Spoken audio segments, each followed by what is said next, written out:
à toutes et à tous et bienvenue dans Ça Parle. Et aujourd'hui, ça va parler des consoles de jeux. Et plus particulièrement pour cet épisode-là, en tout cas des consoles de salon. Où l'on va traiter des consoles qui m'ont marqué, des consoles qui m'ont pas marqué, des consoles de salon. Pas des consoles portables par contre. Donc, première console que j'ai envie d'évoquer là tout de suite, la NES. Qui est manifestement une console qui a été très démocratisée, même si l'Atari a démocratisé quand même le jeu vidéo avant. Mais c'est la console qui aura fait survivre l'industrie du jeu vidéo au crash du jeu vidéo. De je ne sais plus quand. C'était une date, je suis sûr. Cette dernière a abrité des jeux comme Super Mario ou Zelda. Des jeux qui ont donc marqué leur histoire. Ce qui fait que cette console a par conséquent, si elles ont marqué l'histoire, a aussi marqué l'histoire du jeu vidéo. Il y a aussi sa petite sœur, la Super NES, en 16 bits. Personnellement, je préfère le 16 bits au 8 bits. Hein. Certains diront oui, mais le 16 bits c'est mieux, tout ça. Le 8 bits c'est mieux, tout ça. C'est plus ancien, c'est plus old school. Les deux ont leurs avantages, les deux ont leurs défauts. C'est ni plus ni moins. Après, nous avons ma première console. Moi, ce fut la PlayStation 1. Oui, on passe tout de suite à la PlayStation 1, hein, rien à foutre. Cette PlayStation 1 avec Tomb Raider 2. Donc je ferai sans doute un épisode sur les Tomb Raider, peut-être un jour, peut-être. Et donc, je me souviens, je passais beaucoup de temps sur cette console. Parce que cette console, c'est mon berceau de jeux vidéo. J'y ai joué quand j'avais 4 ans. C'est pour vous dire. Ensuite, la seconde fut la PS2 tout de suite. En fait, j'ai quasiment que eu du Sony. PS1, PS2, PS3. La PS2 qui est personnellement la console qui m'a le plus marqué, avec un catalogue de jeux qui est juste excellent. La PlayStation 1, on en a un tout aussi excellent, je ne dis pas, mais je suis plus de la génération de la PS2 hein, en ce qui me concerne. J'y étais là à sa sortie et puis j'ai été là à sa mort. Car oui, la console a duré quoi bien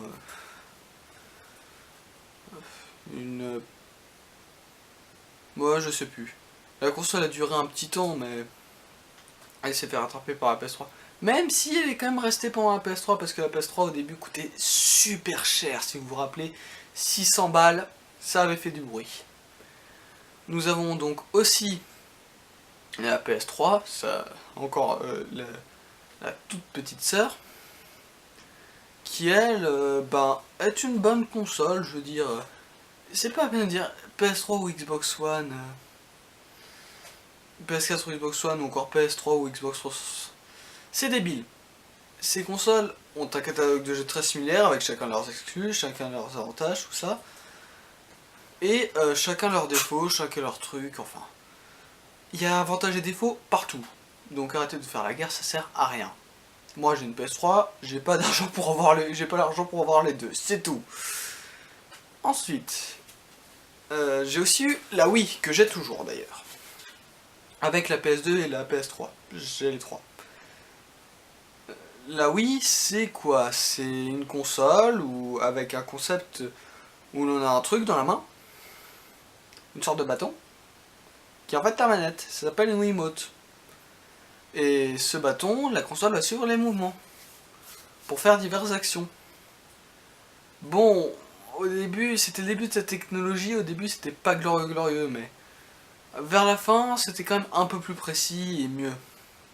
Avec là aussi un catalogue de jeux bien fourni, des jeux divers et variés, parce que malgré ce qu'ils disent, Nintendo a aussi édité des trucs comme No More Heroes, ou...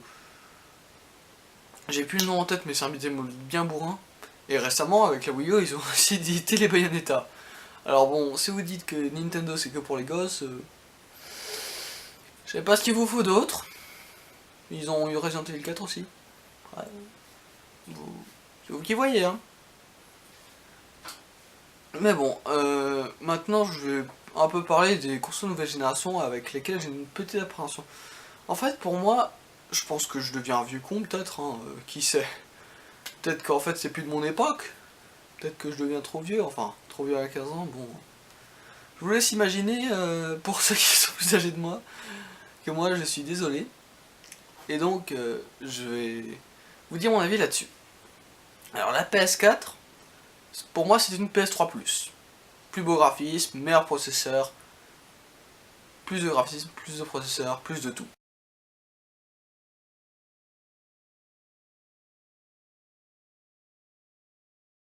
Et la Xbox One qui pour moi n'est rien d'autre qu'une Xbox 360 Plus, parce que même chose que la PS4, tout simplement. Pour moi ça se fout un peu de ma gueule, mais ça se fout un peu de notre gueule plutôt. Mais bon, après qui sait. Ce qui compte c'est pas vraiment les consoles, mais plutôt les jeux qui sortent dessus selon moi. Ce qui me fait dire que pour l'instant, j'achèterai pas de console récente, à moins qu'il y ait des jeux qui m'intéressent dessus. Sur ce, c'était 1€ pour un nouveau et ça parle, pas le dernier, loin de là. N'oubliez pas de partager la vidéo car c'est super méga important. Plus important qu'un j'aime, même si j'aime bien les j'aime. Plus important qu'un abonné en plus, même si j'aime bien les abonnés en plus. Partagez-la. Sur ce, c'était 1€, à plus tard.